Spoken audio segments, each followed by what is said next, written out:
샬롬. 오늘 또 한 주간 우리의 삶을 하나님 앞에서 잘 정리하시고, 특별히 오늘 이제 주간의 마지막 날인 오늘 금요일 함께 말씀을 함께 나누도록 하겠습니다. 먼저 우리 찬송 320장 나의 죄를 정케하사 주의 일꾼 삼으시고 이 찬양을 들으시면서 예배 자리로 함께 나가겠습니다.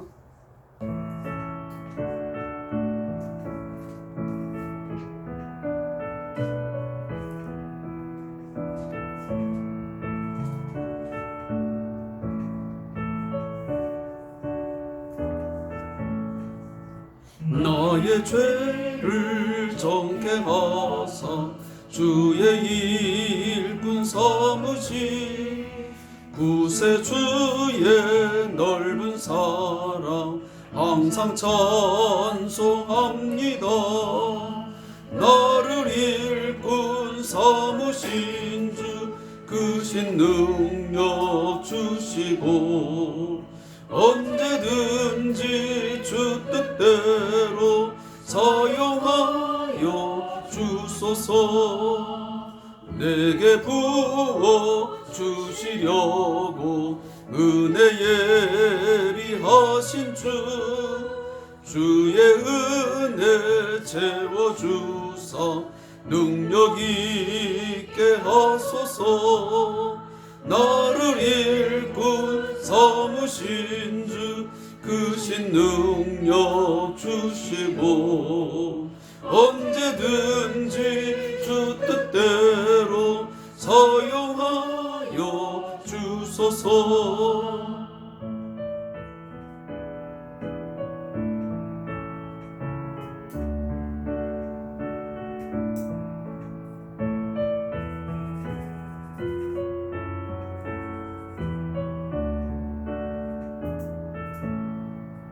죄의 짐을 풀어주신 주의 능력 그도다. 나를 피로 사신 예수 내 맘속에 오소서.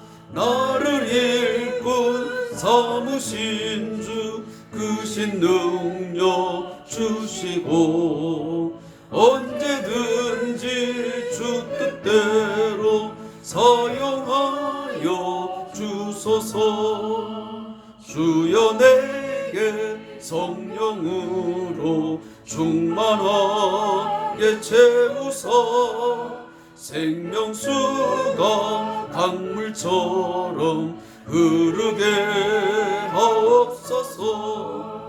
나를 일꾼 삼으신 주 크신 능력 주시고 언제든지 주 뜻대로 사용하여 주소서.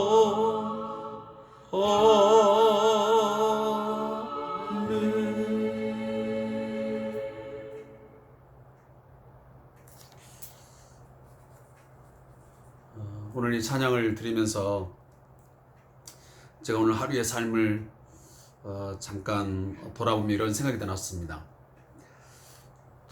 제가 이제 노인 장기 요양기관 또 요양원에서 일을 하기 때문에 오늘 어르신 한 분을 모시고 제가 가까운 병원을 찾게 됐는데, 그 병원에 찾았다가 돌아오는 시간에 잠깐 그 근처에서 어르신을 또 식사를 제공해 줘서 식사할 시간이 있었습니다.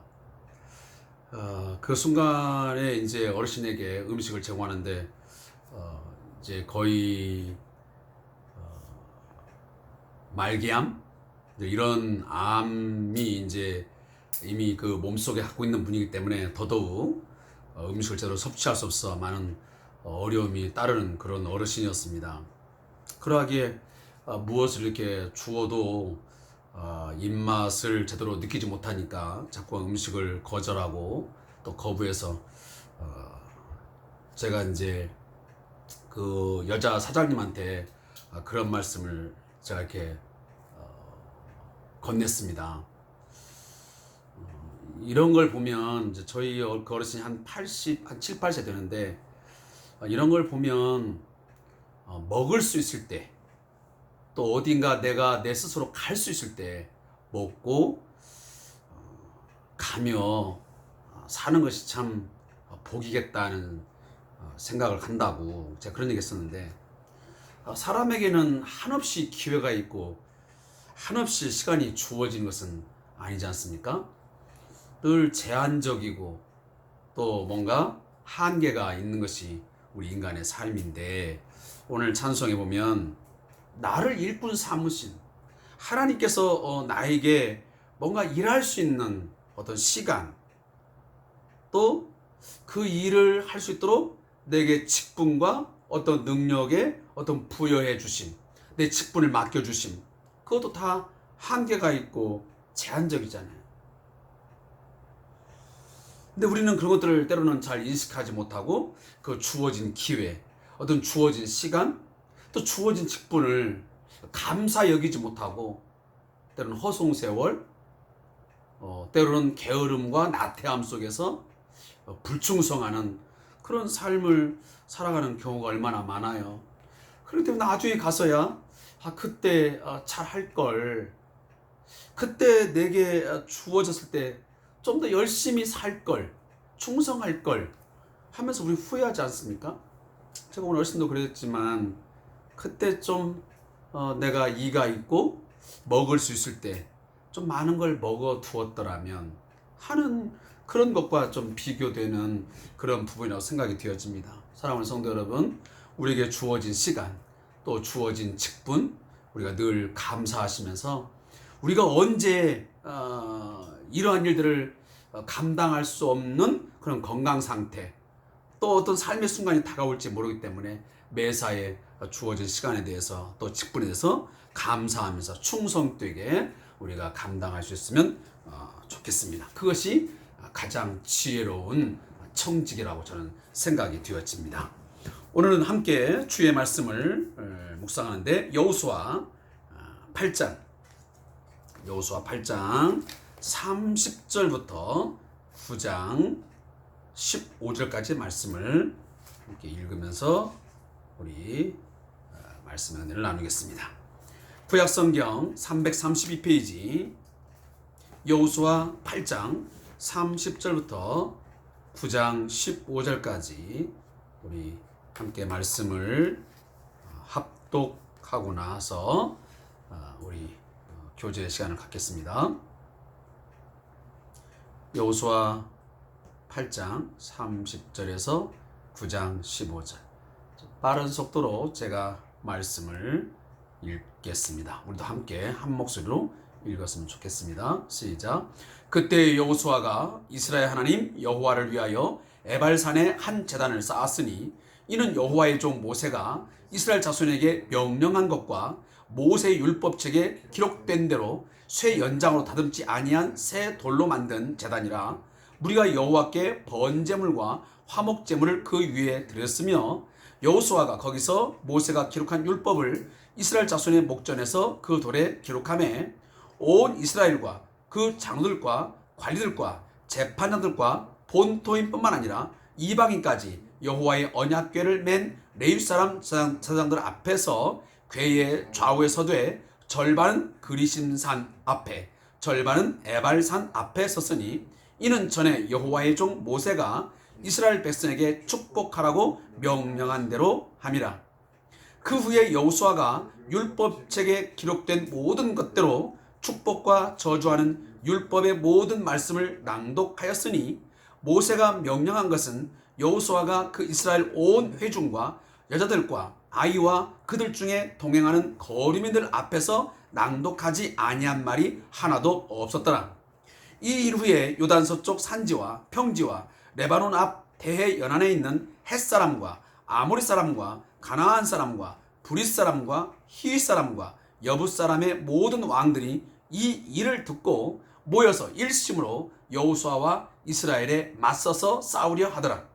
기브온 주민들이 여호수아가 여리고와 아이에게 행한 일을 듣고 꾀를 내어 사신의 모양을 꾸미되 헤어진 전대와 헤어지고 찢어서 기운 가죽 포도주 부대를 나귀에 싣고 그 발에는 낡아서 기운 신을 신고 낡은 옷을 입고 다 마르고 곰팡이가 난 떡을 준비하고 그들이 길갈 진영으로 가서 여호수아에게 이르러 그와 이스라엘 사람들에게 이르되 우리는 먼 나라에서 왔나이다. 이제 우리와 조약을 맺읍시다 하니 이스라엘 사람들이 휘 사람에게 이르되 너희가 우리 가운데 거주하는 듯하니 우리가 어떻게 너희와 조약을 맺을 수 있으랴 하나 그들이 여호수아에게 이르되 우리는 당신의 종들이니라 하매 여호수아가 그들에게 묻되 너희는 누구며 어디서 왔느냐 하니 그들이 여호수아에게 대답하되 종들은 당신의 하나님 여호와의 이름으로 말미암아 쉼이 먼 나라에서 왔사오니 이는 우리가 그의 소문과 그가 애굽에서 행하신 모든 일을 들으며 또 그가 요단 동쪽에 있는 아모리 사람의 두 왕들 곧 헤스본 왕 시온과 아스타롯에 있는 바산 왕 옥에게 행하신 모든 일을 들었음이니라. 그러므로 우리 장로들과 우리나라의 모든 주민이 우리에게 말하 이르되 너희는 여행할 양식을 손에 가지고 가서 그들을 만나서 그들에게 이르기를 우리는 당신들의 종들이니 이제 우리와 조약을 맺읍시다 하라 하였나이다. 우리의 이 떡은 우리가 당신들에게로 오려고 떠나던 날에 우리들의 집에서 아직도 뜨거운 것을 양식으로 가지고 왔으나 보소서 이제 말랐고 곰팡이가 났으며 또 우리가 포도주를 담은 이 가죽부대도 새 것이었으나 찢어지게 되었으며 우리의 이 옷과 신도 여행이 매우 길었으므로 낡아졌나이다 한지라. 우리가 그들의 양식을 취하고는 어떻게 할지를 여호와께 묻지 아니하고 여호수아가 곧 그들과 화친하여 그들을 살리라는 조약을 맺고 회중 족장들이 그들에게 맹세하였더라. 아멘. 오늘 함께 읽은 본문의 말씀을 가지고 두 제목으로 나누어서 말씀을 나누겠습니다. 먼저 8장 30절부터 35절까지의 말씀에는 에발산에서의 언약의 장면이 소개되고 있고요. 그리고 9장 1절부터 15절까지 말씀은 기브온과 화친을 맺은 이스라엘이라는 제목으로 말씀이 기록되어 있습니다.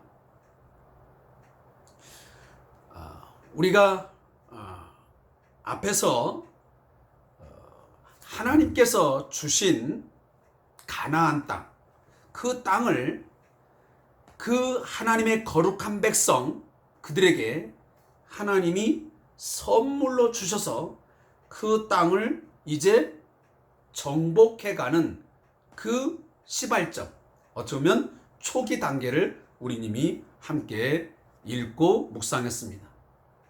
그 첫 성이 어디냐면 바로 여리고 성이었습니다. 그리고 두 번째는 바로 아이성이었지요.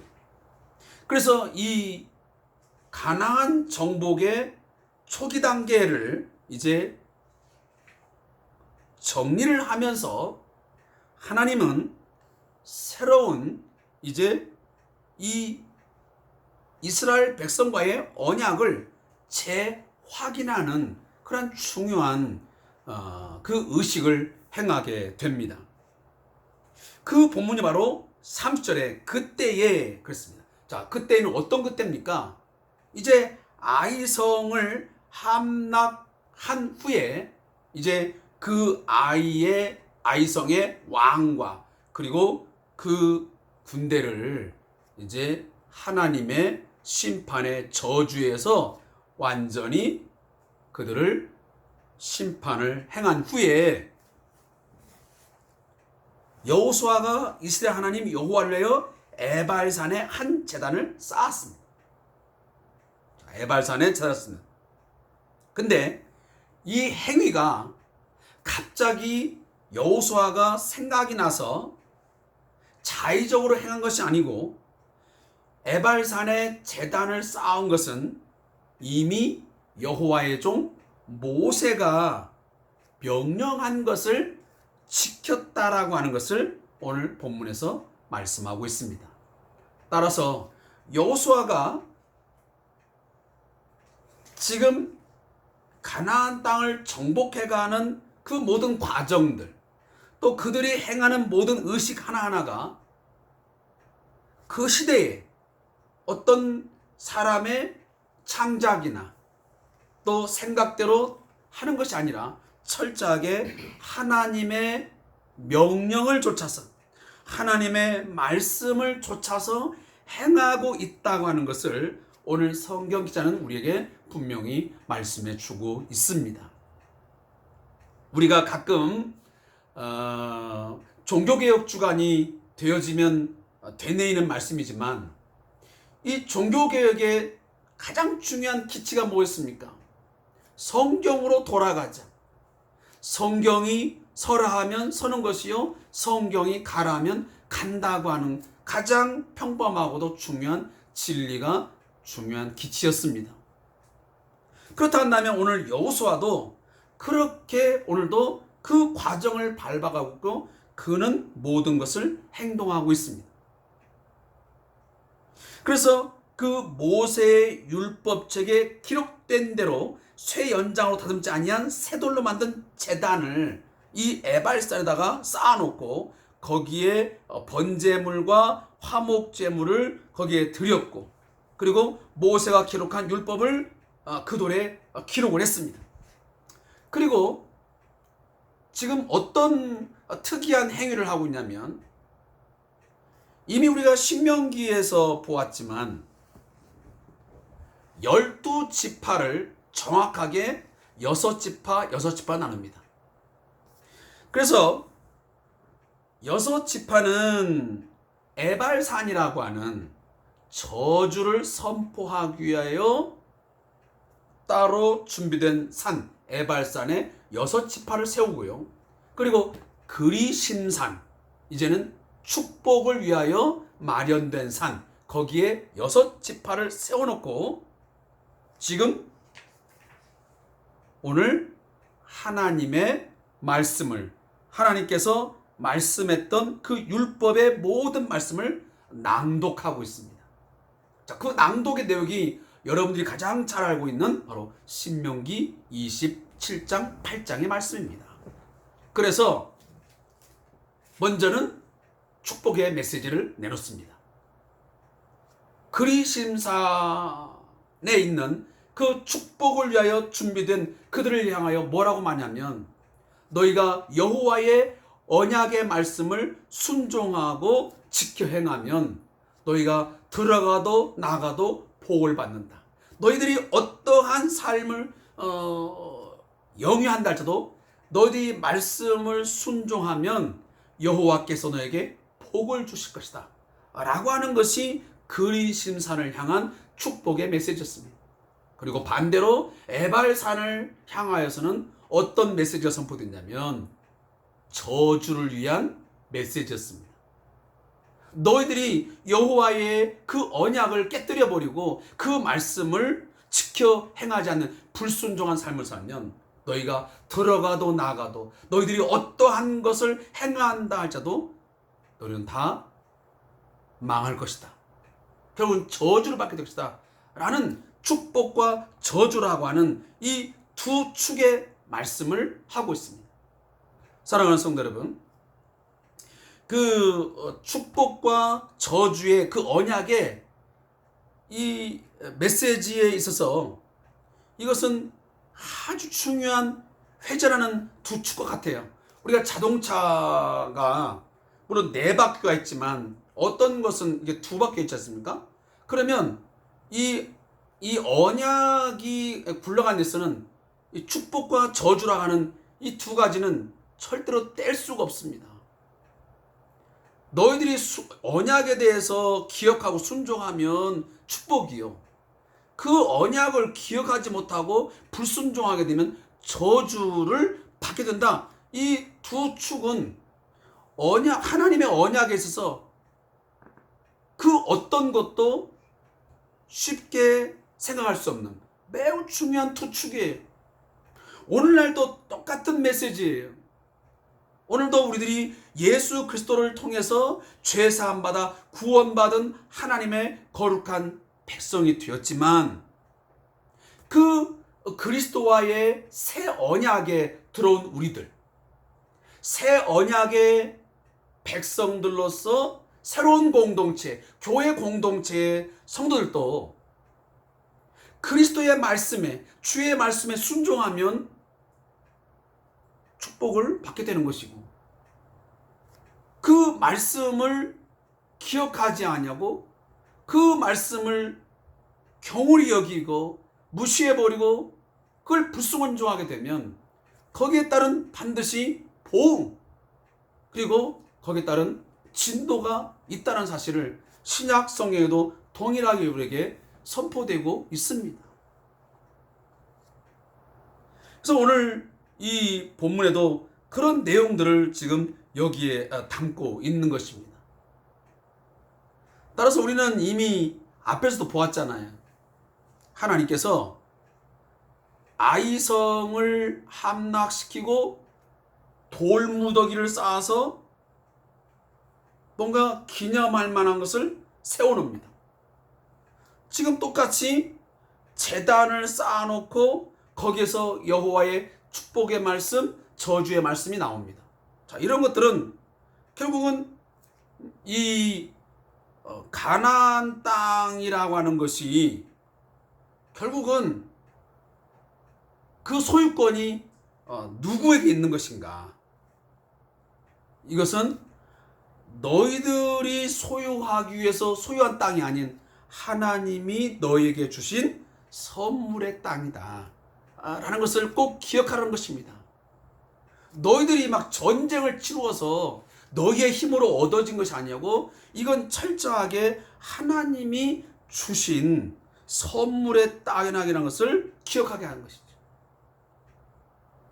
그리고 이 에발산에서의 제단에서의 이 메시지 선포를 통해서 또 한 가지를 신학적인 의미 속에서 주제하는 건 뭐냐면, 너희들이 이 가나안 땅에서 하나님 주신 이 선물의 땅에서 뭔가 복을 누리면서 계속적으로 지속적으로 그 소유권을 인정받으려면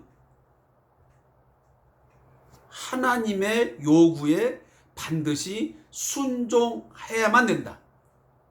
그 하나님의 요구에 순종하지 않으면 결국은 그 소유권을 뺏길 수밖에 없다라는 것을 다시 한번 오늘 성경이 우리에게 가르쳐주고 있는 것입니다.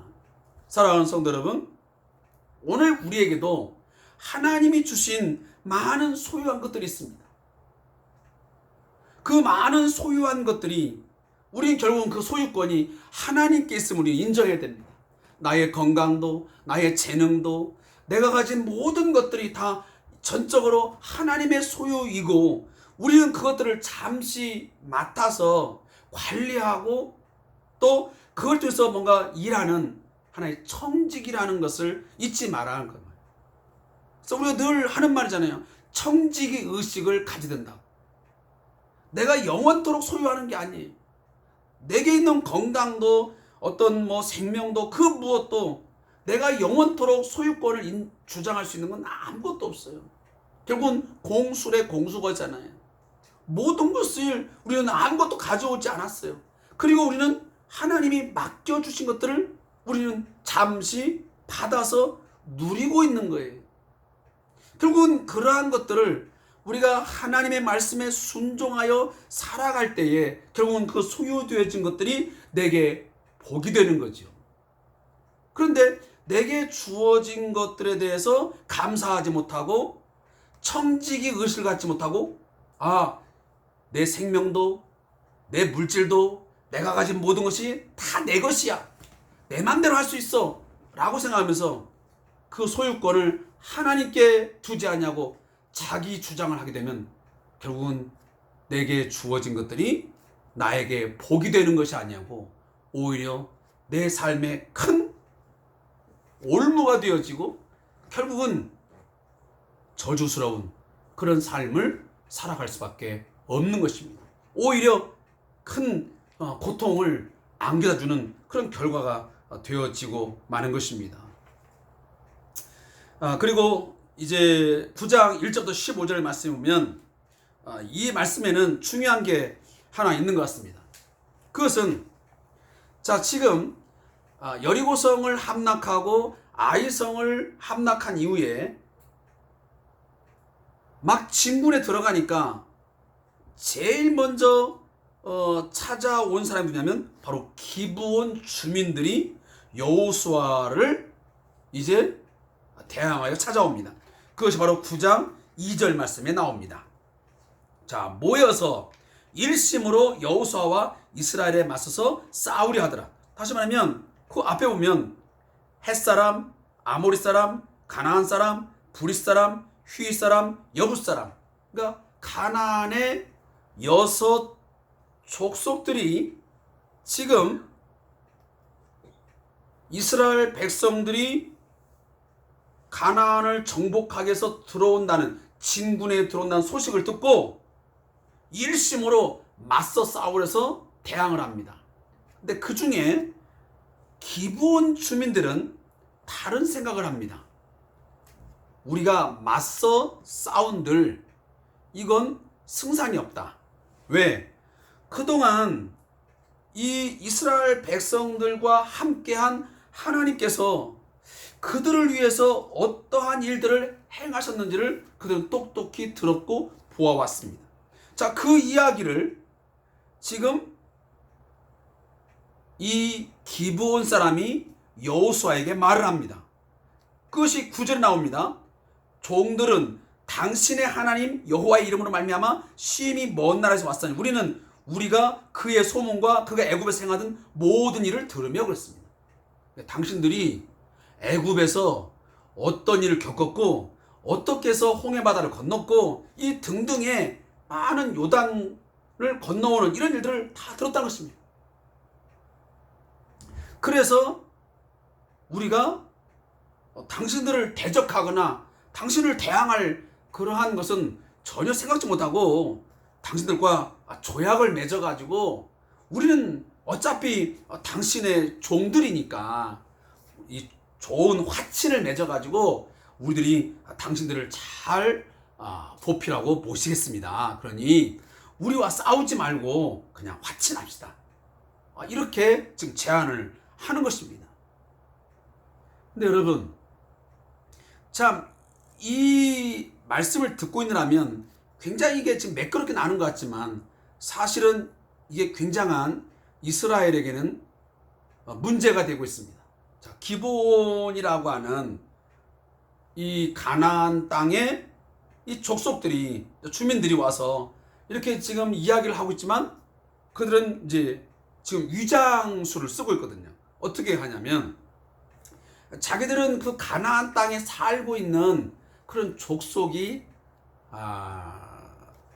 그 족속이긴 하지만 지금 먼 나라에서, 우리는 먼 나라에서 온 사람이라고 거짓을 말합니다. 우리는 이 땅에 사는 사람들이 아니고 우리는 먼 나라에서 온 사람들인데 우리들은 그렇게 좀 그 언약을 맺고 화친을 맺어서 당신들과 좋은 관계 형성하기를 원합니다. 이렇게 말을 하잖아요. 그러나 이것은 이들과 함께 할 수가 없어요. 왜 그렇지요? 우리가 잘 아는 대로 이미 출애굽기 23장 또 민수기 33장 신명기 7장에 보면 하나님은 분명히 말씀하셨어요. 모세오경에서 뭐라고? 너희들이 가나안 땅에 들어가거든, 그리고 이방 땅에 들어가거든 절대로 그들과 언약을 맺어서는 안 된다. 그리고 그들의 신들을 받아들여서도 안 된다. 그럴 때에는 너희들이 만약에 그들과 화친을 맺거나 그들의 신을 받아들이면, 그들을 물리치지 않으면 그 이방 민족이 너희들의 눈에 가시가 되고 옆구리를 찌르는 그런 존재가 될 거야. 결국은 너희들을 계속적으로 괴롭히는 대상이 될 것이라고 하나님은 말씀하시면서 반드시 그 이방들은, 그리고 가나안의 족속들은 철저하게 다 물리쳐버려라. 그리고 다 그들을 진멸하라고 하나님이 이미 명령을 하셨거든요. 자, 그런데 오늘 9장 14절의 중요한 메시지예요. 뭐냐? 한번 읽어보겠습니다. 자, 9장 14절에 무리가 그들의 양식을 취하고는 어떻게 할지를 여호와께 묻지 아니하고 여호수아가 곧 그들과 화친하여 그들을 살리리라는 조약을 맺고 회중 족장들이 그들에게 맹세하였다고 했습니다. 이게 하나님의 말씀에 대한 불순종이에요. 이미 모세의 율법을 통해서 하나님은 반드시 말씀하셨어요. 이방의 신을 받아들여서도 안 되고 이방 족속은 무조건 진멸해라. 그렇지 않으면 눈에 가시가 되고 옆구리를 찌르는 대상으로 너희를 괴롭힐 것이다 라고 했는데, 이 여호수아는 그 기브온 사람들의 그 위장 그리고 이 거짓말을 그대로 액면그대로 받아들였어요. 그들을 위장하기 위해서 왔지만 뭐라고 말합니까?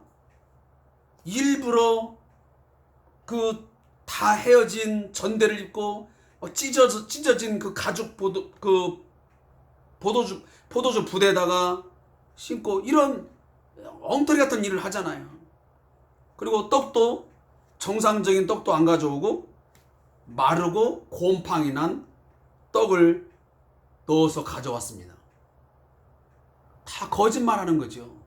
오랜 시간 걸어와서 이렇게 떡도 다 상하고 그래서 곰팡이가 나고 포도주를 담은 가죽 부대가 다 찢어져 버리고, 이러한 자기들의 옷도 신도 여행이 너무 길어가지고 다 낡았다고 이 거짓말하는 것에 대해서 그 말을 들은 후에 여호수아는 반드시 하나님께 어떻게 행해야 할지를 물어야 됐습니다. 근데 묻지를 않고 그 말을 그냥 받아들이고 화친을 맺고, 그러면 내가 너희들을 죽이지 않겠다, 너희들 살려주겠다 하고 회중의 족장들마저 다 맹세를 하는 그러한 엄청난 하나님 앞에서의 불순종의 죄를 짓는 것입니다. 우리가 이미 알다시피 아이성과의 그 전쟁에서도 한 번 왜 그들이 실패를 맛봤습니까? 하나님 앞에 묻지를 않았습니다. 그런데 오늘 또다시 이 기브온 사람들과의 만남 속에서 이러한 죄악을 다시 반복하고 있습니다. 자, 이 일을 보면서 우리는 무슨 생각을 했습니까? 오늘 우리도 마찬가지예요. 과거에 했던 것들을 다시 범하지 않으면 얼마나 좋겠냐만, 우리는 얼마 가지 못하면 또다시 그러한 죄악을 반복적으로 행하는 그런 모습을 우리는 보게 됩니다. 자, 오늘 제가 마지막 그 부분에 있는 저자의 묵상을 읽고 말씀을 좀 결론을 짓겠습니다. 우리는 반복해서 죄를 짓는 경향이 있습니다. 여호수아는 아이성 전투에서 하나님의 뜻을 묻지 않고 정탐꾼의 말만 믿고서 공격했다가 실패한 적이 있었습니다. 7장 2절부터 5절입니다. 그런데 또다시 같은 실수를 저지릅니다. 그는 기브온과의 화친 문제에 대해서 하나님의 뜻을 여쭈지 않고 기브온 주민들의 말만 믿고서 화친 조약을 맺습니다. 여호수아는 이스라엘을 이끄는 지도자로서 매사에 하나님의 뜻을 여쭈고 하나님의 뜻대로 결정을 해야 했습니다. 그런데도 경우에 따라서는 인간적인 판단에 따라서 결정을 하기도 합니다. 이는 매사에 하나님의 뜻을 여쭈었던 모세나 다윗의 모습과는 상반되는 모습입니다. 나는 매사에 하나님의 뜻이 무엇인지를 찾고 기도로 여쭈어 보며 그분의 뜻에 따라 살려고 하는가? 아니면 내 힘으로 스스로 판단하고 결정하는가? 하나님의 뜻을 여쭈지 않으면 결국 내가 원하는 대로 살게 됩니다. 성도는 하나님의 뜻에 따라 살려고 애쓰는 자가 되어야 합니다.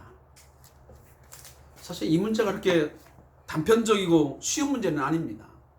우리가 매사에 대해서 좀 더 신중하게 어떤 것들을 결정해야 되는 상황이 분명히 있습니다. 때로는 뭐 우리가 빨리 어떤 것을 결정하고 행동했지만, 그러나 또 상당한 부분에서는 좀 시간이 필요한데 그러지 못하고 우리 너무 즉흥적이고 감정적으로 일을 선택하고 결정하고 행할 때가 있다라는 것을 우리는 오늘 말씀을 통해서 우리 많이 또 생각을 해야 될 것 같습니다. 앞으로 우리가 주어진 삶 속에서 어떤 것을 선택해야 되는 상황, 또 결정하는 상황에 대해서 좀 더 우리가 신중하게 하나님의 뜻을 묻고, 또 뭔가 확실히 쓰지 않으면 좀 더 깊은 묵상을 통해서, 골방기도를 통해서 하나님의 뜻이 내 마음에 다가왔을 때에 최선의 길을 선택하는 그러한 지혜로운 성도들이 되기를 소원합니다. 제가 마지막 기도를 좀 읽고 끝나겠습니다. 하나님, 모든 일 속에서 당신의 뜻을 보여주사 내 뜻이 아니라 하나님의 기쁘신 뜻에 따라 살게 하소서. 아멘. 오늘도 함께 주삼 주제를 통한 말씀 묵상 시간 함께 해주신 성도님에게 감사의 말씀을 드리고, 한 주간 동안 주 안에서 수고 많이 하셨습니다.